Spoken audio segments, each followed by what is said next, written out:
आज सकाळीच आम्ही केल्या धुरंधर मूव्हीच्या 2 तिकीट्स बुक. सगळ्या सीट्स फुल होत्या, पण आम्हाला लकीली मधल्या 2 सीट्स मिळाल्या. शो होता 9:30चा, पण आम्ही घरून निघालो 8:30ला.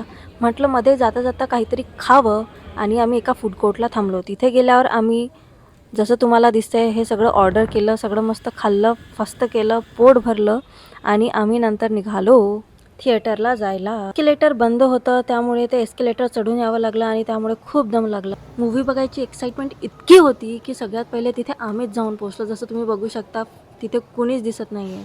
इव्हेंच्युअली सगळी लोकं जमा झाली आणि मूव्हीमध्ये पहिलं पाय आम्ही ठेवलं. हे बघा, हे कार्टून वेट करून करून दमलेलं. म्हटलं सगळ्यांना रेकॉर्ड करते तर स्वतःला पण रेकॉर्ड करायलाच पाहिजे. वेट करता करता तिथे धुरंधरचा आणि नवीन ट्रेलर बघितला. खूपच एक्साइटिंग वाटतंय. बघू नेक्स्ट टाईम हा पण प्रियदर्शनचा मूव्ही आपण बघायला येऊ शकतो. To be honest, Dhurandhar the revenge हा मूव्ही अर्धा जास्त मी तर रील्समध्येच बघितलेला. पण ना थिएटरमध्ये बसून मूव्ही बघायची मजा ती काही वेगळीच असते आणि त्यात धुरंधरसारखी मूव्ही म्हणजे आहा. त्यानंतर थिएटरमध्ये गेलो, बघायला सुरुवात केली आणि लेट खूप झालं, त्यामुळे घरी आलो आणि फ्रेश होऊन लगेच झोपलो.